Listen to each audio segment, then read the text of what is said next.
เย็นอากาศ 22 องศา เหมาะแก่การออกไปเดินเล่นอีกแล้วค่ะทุกคนแดดแบบนี้นะ หนาวนะ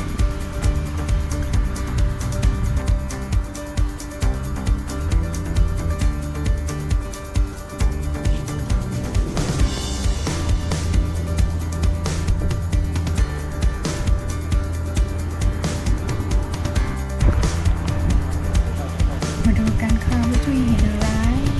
นั่นคือการอก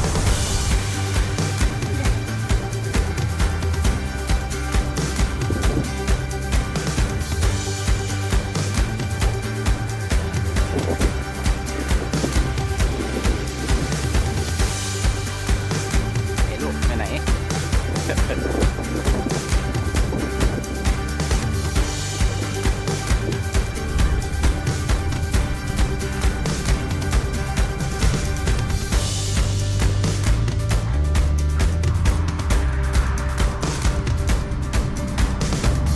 วันนี้คุณมาทำอะไรคะคุณฮันฮะนั่งเล่นโอ้ go for sit เหรอ go for sitting แล้วก็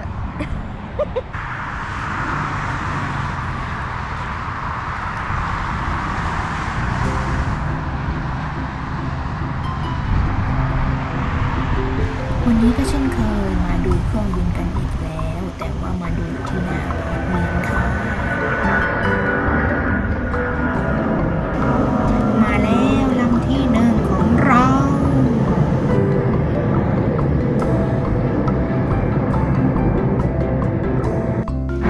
และนี่ก็คือลำที่สอง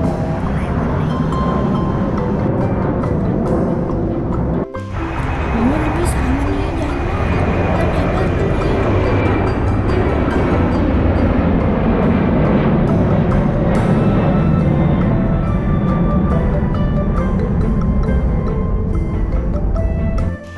ลำที่สี่ก็มา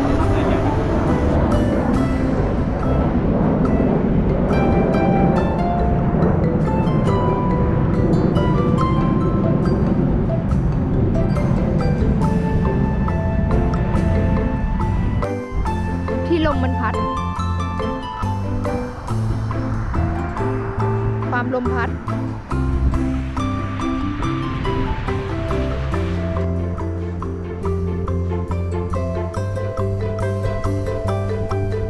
มีแดดแต่ว่าอากาศหนาวจ้า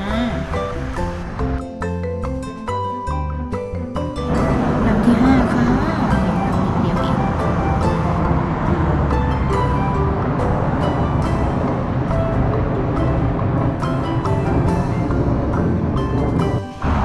ลำนี้ลำที่หกค่ะ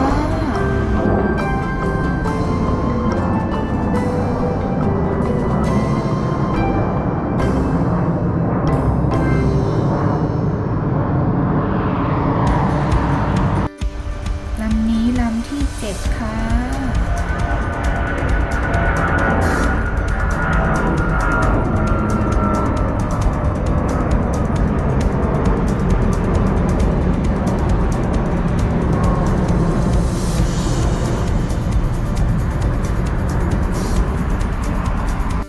ลำนี้ลำที่แปดค่ะที่เล็กบึ้งของเรา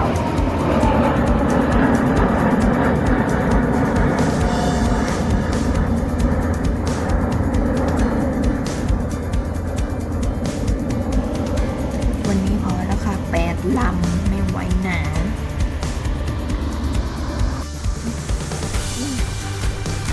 ไม่ไหวไม่ไหว เห็นแดดแบบนี้นะคะทุกคน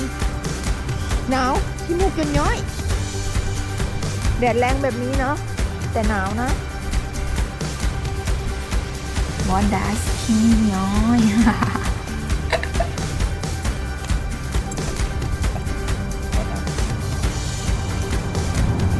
สำหรับคลิปการเดินเล่นดูเครื่องบินหน้า